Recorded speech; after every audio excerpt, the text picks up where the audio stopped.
अगर मैं आपसे कहूँ कल सुबह न्यूज़ आए कि इंडिया ने ऑफिशियली 1 साल के लिए गोल्ड खरीदना बंद कर दिया। No jewellery buying, no bullion imports, no festive buying, nothing. क्या होगा? गोल्ड क्रैश करेगा या फिर दुनिया हिल जाएगी? और सबसे बड़ा सवाल, क्या इंडिया इतना पावरफुल है कि ग्लोबल गोल्ड मार्केट को हिला सके? आज हम हाइपोथेटिकल बात नहीं करेंगे, हम नंबर्स के साथ बात करेंगे, रियल डेटा के साथ, रियल कॉन्सिक्वेंसेस के साथ। और इस पूरे एनालिसिस को हम ब्रेक करेंगे 3 पावरफुल स्टेप्स में: गोल, प्रॉब्लम और फिर solution. Stay till the end, क्योंकि जो फाइनल कंक्लूजन होगा वो शायद आपकी गोल्ड स्ट्रैटेजी परमानेंटली चेंज कर दे। पार्ट 1, गोल। तो सबसे पहले क्लियर करते हैं हमारा गोल क्या है।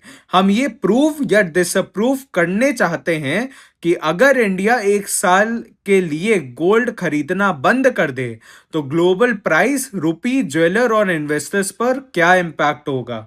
अब कंटेक्स्ट समझिए। इंडिया हिस्टोरिकली दुनिया के सबसे बड़े गोल्ड कंज्यूमर्स में से एक है, जिसका एनुअल डिमांड रफली 700 से 800 टन के आसपास रहती है। Global total demand approx 5000 ton के आसपास। मतलब India alone contributes around 14 to 16% of global demand. अब आप इमेजिन करिए 1 साल के लिए 15% डिमांड गायब। ये कोई छोटी बात नहीं है, लेकिन डिमांड सिर्फ इंडिया नहीं होता, इसलिए हमें सरफेस लेवल से नीचे जाना पड़ेगा। और यही से शुरू होती है प्रॉब्लम। पार्ट 2, प्रॉब्लम में आते हैं। पहला, इमीडिएट डिमांड शॉक। सबसे पहला इफेक्ट जो आएगा वो आएगा डिमांड वैक्यूम का। 700 से 800 ton suddenly disappear. Short term में क्या होगा? फिजिकल डीलर्स पैनिक करेंगे, इंडियन डोमेस्टिक प्रीमियम गिर सकता है, ज्वेलर्स के पास इन्वेंट्री जाम हो सकती है। लेकिन ग्लोबल गोल्ड प्राइस सिर्फ इंडिया ज्वेलरी डिमांड पे डिपेंड नहीं करता। अगर ईटीएफ्स बाइंग स्ट्रांग है, अगर सेंट्रल बैंक्स बाइंग कर रहे हैं, अगर जियोपॉलिटिकल टेंशन है, तो प्राइस कोलैप्स नहीं होता। मतलब क्रैश गारंटीड नहीं है, प्रेशर हाँ, कोलैप्स नॉट नेसेसरली। और यहीं पे नरेटिव इंटरेस्टिंग हो जाता है। 2, price reaction, emotional versus structural. Short term में हेडलाइंस आएगी, India stops buying gold, market shock. Algorithmic traders sell करेंगे, स्पेकुलेटर्स शॉर्ट करेंगे। प्राइस 5 से 15% तक डिप हो सकता है। लेकिन फिर क्या? अगर यूएस रिसेशन फियर्स आए, डॉलर वीक हो या सेंट्रल बैंक्स बाइंग बढ़ा दें, प्राइस स्टेबलाइज हो सकता है। गोल्ड का नेचर इमोशनल है, इसलिए इंडिया का पॉज प्राइस को शेक करेगा, लेकिन परमानेंटली तोड़ नहीं सकता। और अब चलते हैं और डेंजरस जोन में। थर्ड, इंडिया का इंपोर्ट बिल और रुपी। इंडिया का gold import bill recent years में रिकॉर्ड लेवल्स पे गया है। अगर इंपोर्ट्स जीरो हो जाते हैं तो डॉलर आउटफ्लो कम हो जाएगा, करेंट अकाउंट डेफिशिट इंप्रूव करेगा, रुपी को शॉर्ट टर्म सपोर्ट मिल सकता है। ये सुनने में पॉजिटिव लग रहा है ना? लेकिन ज्वेलरी इंडस्ट्री में लाखों लोग काम करते हैं। अगर डिमांड फ्रीज हो गई, जॉब्स इंपैक्ट होंगी, मैन्युफैक्चरिंग स्लो डाउन होगा और स्मॉल बिजनेसेस प्रेशर में आएंगे।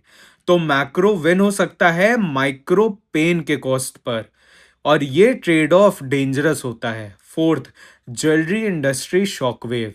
इंडिया में गोल्ड सिर्फ इन्वेस्टमेंट नहीं है, ये एक कल्चर है, इमोशन है, शादी का फाउंडेशन है।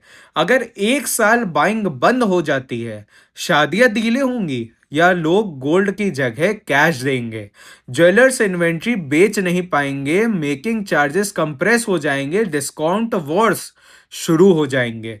और जब डिस्काउंट वॉर शुरू होती है, मार्जिन्स कोलैप्स होते हैं। ये सिर्फ मार्केट इवेंट नहीं होगा, ये इमोशनल इवेंट होगा।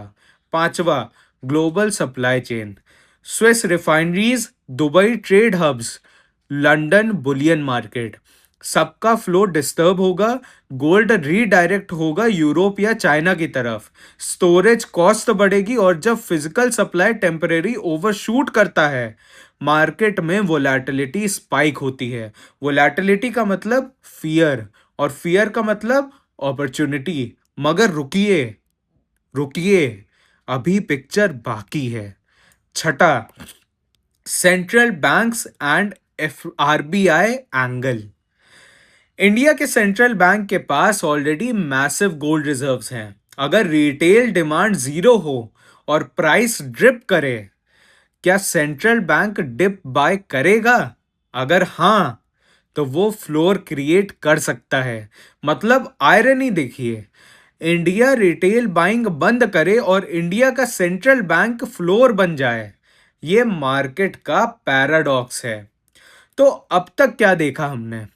डिमांड शॉक ह्यूज होगा, प्राइस डिप पॉसिबल है, रुपी को रिलीफ मिल सकता है, ज्वेलरी इंडस्ट्री पेन में जाएगी और सेंट्रल बैंक्स कुशन प्रोवाइड कर सकते हैं।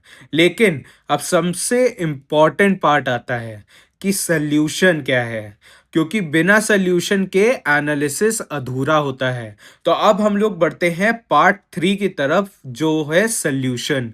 अब मान लेते हैं ये सिनेरियो रियलिटी बन गया। आप क्या करें, गवर्नमेंट क्या करे और इंडस्ट्री क्या करे? रिटेल इन्वेस्टर्स का बताता हूं। सबसे पहले पैनिक मत करिए, ज्वेलरी को डिस्ट्रेस सेल मत करिए। अगर लिक्विडिटी चाहिए, गोल्ड लोन कंसिडर करिए। अगर प्राइस डिप आए, स्टैगर्ड बाइंग करिए।